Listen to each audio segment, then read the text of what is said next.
오늘의 10분 말씀. 욥기 32장 1절로 22절입니다. 오늘 본문에 드디어 우리들이 궁금해했던 네 번째 친구 엘리후가 등장합니다. 역사적으로 이 엘리후를 향한 해석은 크게는 두 가지입니다.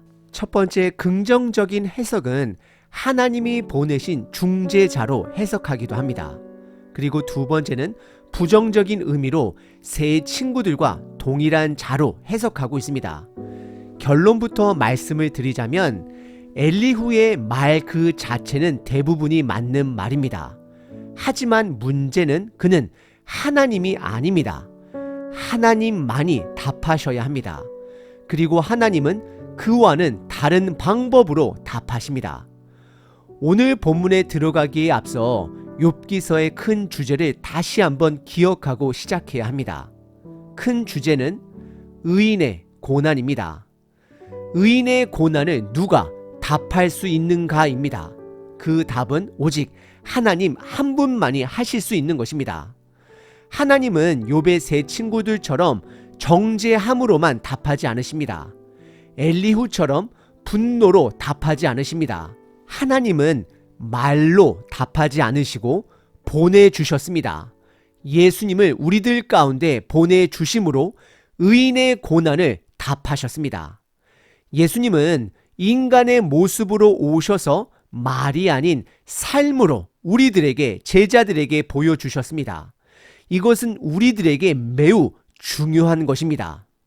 복음은 욥과 세 친구들처럼 말로 논쟁에서 상대방을 이해시키거나 전할 수 있는 것이 절대 아닙니다. 결국 예수님처럼 삶으로 드러나야 하는 것입니다. 오늘 본문을 통해 나의 말보다는, 나의 논리보다는 나의 삶을 스스로 점검해 보시길 바랍니다. 시대가 가면 갈수록 사람을 변화시키는 것은 더 이상 말이 아님을, 가르침이 아님을 깨달아 갑니다. 설교가 아닙니다. 바로 삶입니다. 제자들은 무엇으로 변했을까요? 그것은 예수님이 삶으로 보여주신 삶의 복음 때문입니다. 그렇다라고 해서 제가 가르침이나 설교가 전혀 중요하지 않다라고 극단적으로 말하는 것은 절대 아닙니다. 분명 가르침과 설교도 있어야 합니다. 하지만 그것이 핵심은 아닙니다. 핵심은 복음의 삶입니다. 변화되어가는 그 삶이 있어야 한다는 것입니다. 지금 이 시대는 그런 삶을 살아내는 자를 향한 배고픔이 있는 시대입니다. 우리들 각자를 돌아보시길 바랍니다. 혹시 목회자분들이 계시다면 우리들 모두 진지하게 목회의 방향을 점검해 봐야 합니다. 이제는 설교가 아니라 삶입니다. 간단하게 엘리후의 특징 세 가지를 먼저 정리하겠습니다. 첫 번째, 엘리후는 욥기서 안에 갑자기 등장합니다. 욥과 세 친구들의 논쟁과 하나님 말씀 사이에 갑자기 등장합니다. 모든 것이 하나님의 통제하에, 하나님의 주권 아래에 있습니다. 하나님만이 답하실 수 있음을 드러내기 위해서입니다. 인간의 말이 아닌 하나님의 삶이 있어야 함을 강조하고 있는 것입니다. 두 번째는 그는 매우 젊은 자입니다. 세 친구들의 인과응보 법칙 세계관으로 본다면 젊음은 불리합니다. 왜냐하면 그들의 지혜자는 연장자가 돼야 하기 때문입니다. 그리고 세 번째 엘리후의 특징은 그는 화가 나 있습니다. 세 친구들을 향해, 욥을 향해 화를 냅니다. 예수님은 복음을 모르는 자들에게 화를 내시는 분이 아니십니다. 우리들의 고난을 스스로 삶으로 짊어지셨습니다. 그리고 우리들에게 내려오셨습니다. 오늘 본문은 크게 세 부분으로 나눌 수 있습니다. 첫 번째는 엘리후의 등장입니다. 두 번째는 엘리후가 욥의 세 친구들을 향해 너희들의 논쟁이 실패했다라고 선언합니다. 세 번째는 엘리후가 본인은 다른 주장을 하겠다라고 선언합니다. 첫 번째 부분은 엘리후의 등장입니다. 1절부터 5절입니다. 욥이 자신을 의인으로 여김으로 그 세 사람이 말을 그치니 2절 람 종족 부수 사람 바라겔의 아들 엘리후가 화를 내니 그가 욥에게 화를 내면 욥이 하나님보다 자기가 의롭다 함이요. 3절 또 세 친구들에게 화를 내면 그들이 능히 대답하지 못하면서도 욥을 정죄함이라. 4절 엘리후는 그들의 나이가 자기보다 여러 해 위므로 욥에게 말하기를 참고 있다가 5절 세 사람의 입에 대답이 없음을 보고 화를 내니라 라고 기록합니다. 우선 전장 31장 마지막 절에 보시면 욥의 말이 끝났다라고 성경은 기록합니다. 그리고 오늘 본문 32장 첫 절 1절에 세 친구들 또한 욥을 향해 더 할 말은 있지만 그만두었다라고 표현합니다. 이것은 엘리후가 등장하기 좋은 근거가 되는 것입니다. 이유가 됩니다. 엘리후는 4절에 보시면 나이가 어린 자로서 어른들의 이야기, 즉 욥과 세 친구들의 대화를 듣고 있었지 끼어들지 못했습니다. 하지만 2절에 엘리후가 침묵을 깨고 먼저 욥에게 화를 냅니다. 그 이유는 욥이 스스로 하나님보다 본인이 의롭다 주장했기 때문이다 라고 고백합니다. 사실 욥은 그렇게 말한 적은 없습니다. 9장에 보시면 내가 어찌 하나님보다 의로울 수 있는가 라고 세 친구들에게 반박하는 그의 고백을 확인하게 됩니다. 하지만 욥의 말을 듣다 보면 오해할 만은 합니다. 다만 욥이 주장한 것은 내가 하나님보다 의롭다함을 주장한 것이 아니라 본인의 의로움을 주장했고 원인을 알 수 없는 의인의 고난으로 인해 괴로워했습니다. 그리고 3절에 엘리후는 두 번째로 욥의 친구들에게도 화를 냅니다. 그 이유는 두 가지입니다. 첫 번째는 증거 없이 욥을 정죄했다라고 말을 합니다. 그리고 두 번째는 5절에 보시면 세 사람의 입에 대답이 없음을 보고라라고 기록하고 있습니다. 즉 욥의 질문에 아무런 답변도 하지 못하는 그들을 향해 화를 내고 있는 것입니다. 오늘 본문의 첫 번째 부분은 엘리후의 등장입니다. 엘리후는 욥에게 친구들에게 화가 나 있습니다. 두 번째 부분은 엘리후가 욥의 세 친구들을 향해 그들의 논쟁이 실패했음을 지적합니다. 6절부터 14절입니다. 부스 사람 바라겔의 아들 엘리후가 대답하여 이르되 나는 연소하고 나이가 적고 당신들은 연로함으로 뒷전에서 나의 의견을 감히 내놓지 못하였노라. 7절 내가 말하기를 나이가 많은 자가 말할 것이요 연륜이 많은 자가 지혜를 가르칠 것이라 하였노라. 8절 그러나 사람의 속에는 영이 있고 전능자의 숨결이 사람에게 깨달음을 주시나니 9절 어른이라고 지혜롭거나 노인이라고 정의를 깨닫는 것이 아니니라. 10절 그러므로 내가 말하노니 내 말을 들으라. 나도 내 의견을 말하리라. 11절 보라 나는 당신들의 말을 기다렸노라. 당신들의 슬기와 당신들의 말에 귀를 기울이고 있었노라. 12절 내가 자세히 들은즉 당신들 가운데 욥을 꺾어 그의 말을 대답하는 자가 없도다. 13절 당신들이 말하기를 우리가 진상을 파악했으나 그를 추궁할 자는 하나님이시오 사람이 아니라 하지 말지니라. 14절 그가 내게 자기 이론을 제기하지 아니하였으니 나도 당신들의 이론으로 그에게 답하지 아니하리라 라고 기록합니다.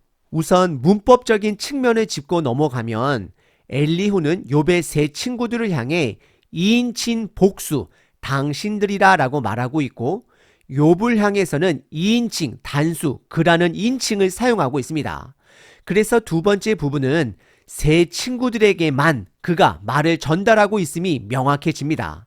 6절에 엘리후 본인이 왜 지금까지 침묵을 했다가 이렇게 화를 내는지 설명을 합니다.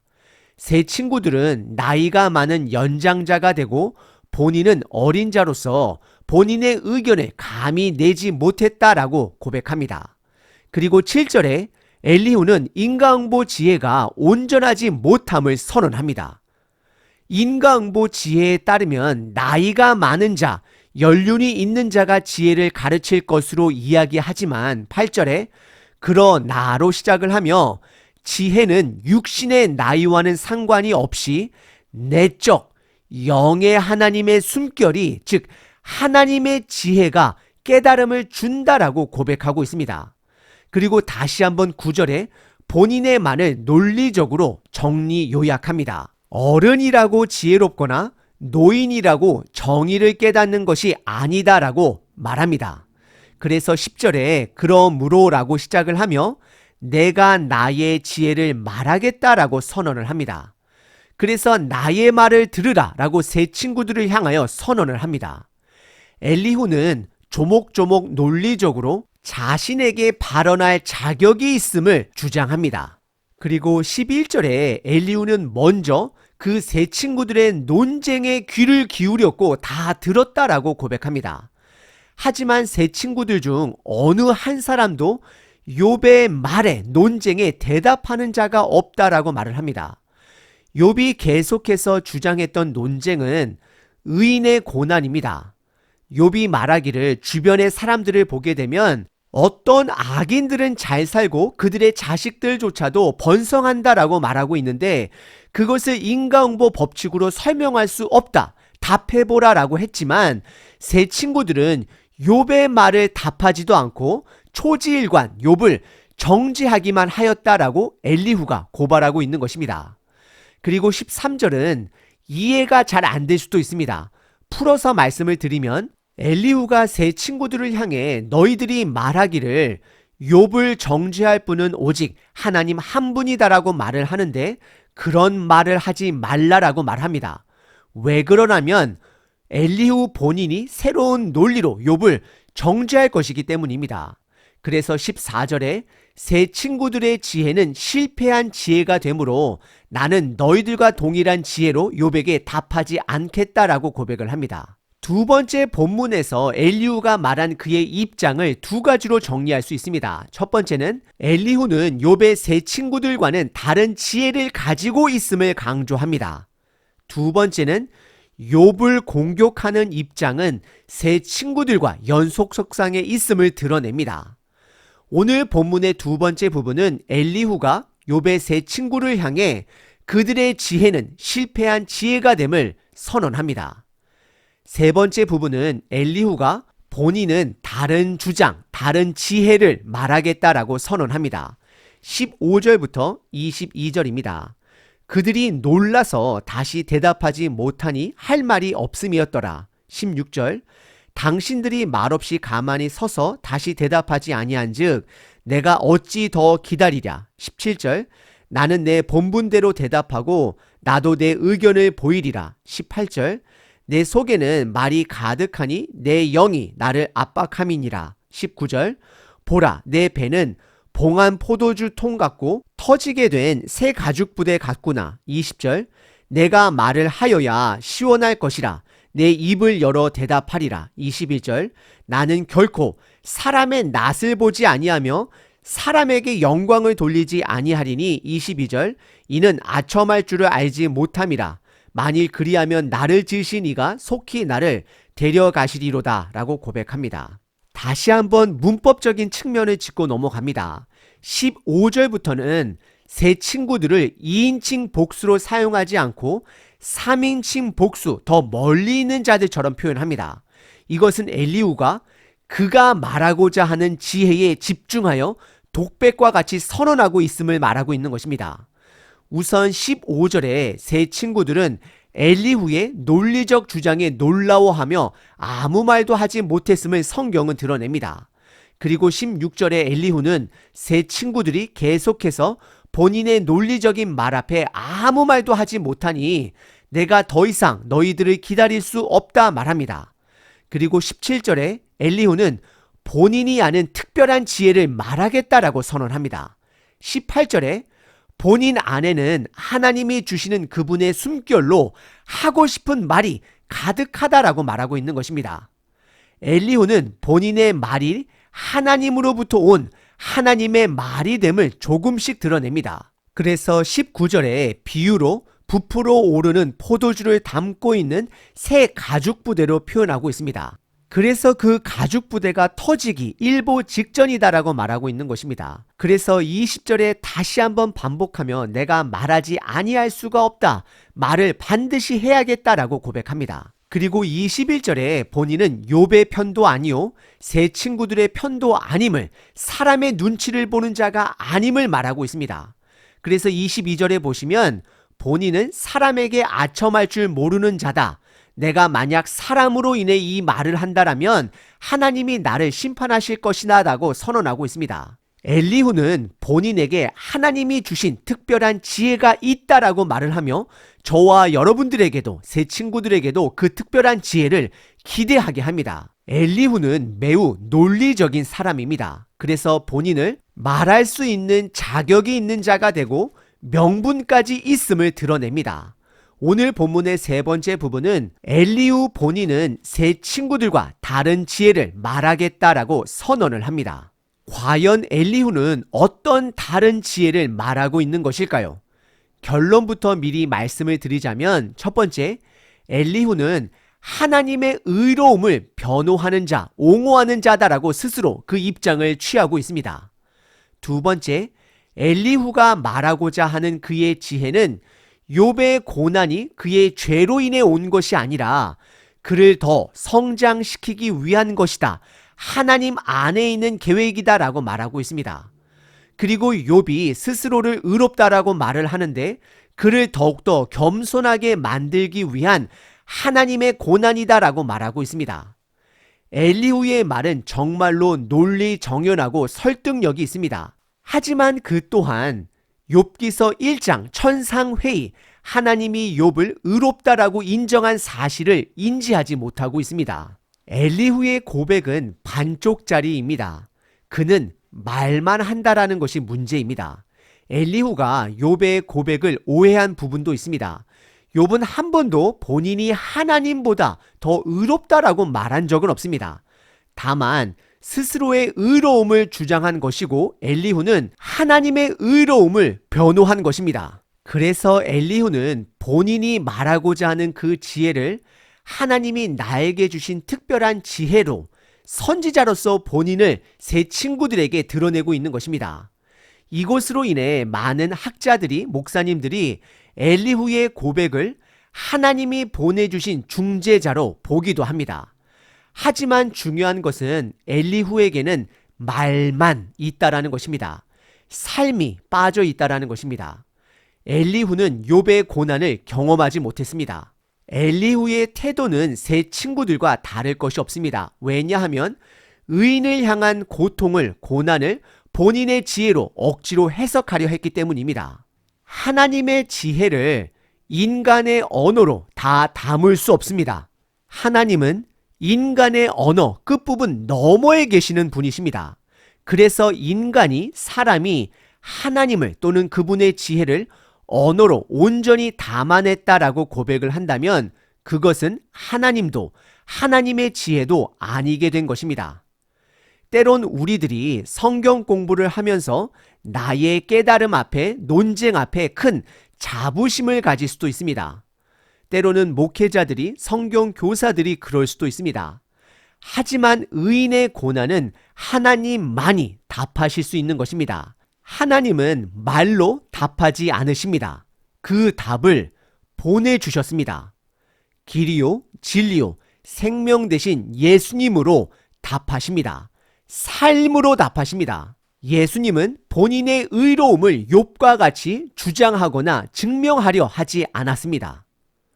예수님은 세 친구들과 같이 죄인을 정죄하는데 목적을 두지 않았습니다. 용서, 회복, 변화에 집중하셨습니다. 예수님은 엘리후처럼 분노로, 논리로만 외치지 않습니다. 삶으로 드러내셨습니다. 지금 이 시대에 반드시 필요한 것은 논리적인 성경 공부나 설교가 아닙니다. 말씀 앞에 삶으로 답하는 겸손한 믿음의 사람이 필요한 때입니다. 오늘 하루 저와 여러분들이 말이 아닌 삶으로 이 시대에 답하시는 자 되시길 바랍니다. 말이 아닌 삶으로 답해야 될 때입니다. 365일 기도문입니다. 골로새서 3장. 누가 누구에게 불만이 있거든 서로 용납하여 피차 용서하되 주께서 너희를 용서하신 것 같이 너희도 그리하고 이 모든 것 위에 사랑을 더하라. 이는 온전하게 매는 띠니라. 귀한 날을 주신 하나님 아버지 감사합니다. 오늘도 주님으로 인해 하루를 기대합니다. 하나님의 도우심을 바라고 하루를 시작합니다. 내 삶 속에 못마땅한 사람이 있다면 그가 누구든 용서하는 하루 되게 하시고 품는 하루 되게 하소서. 말로 정죄하는 자가 아니라 삶으로 용납하고 용서하는 자 되게 하소서. 나는 어마어마한 죄를 용서받은 죄인임을 잊지 말게 하소서. 나의 죄를, 나의 부족함을 용납받았듯이 다른 사람의 부족함을 삶으로 용납하게 하소서. 용서가 시작이고 그 위에 사랑을 더하게 하소서. 오늘 하지 못한 그동안의 용서가 하나하나 이루어지는 시작되는 날 되게 하소서. 삶으로 답하신 예수 그리스도의 이름으로 기도합니다. 아멘. 항상 기뻐하라. 쉬지 말고 기도하라. 범사에 감사하라.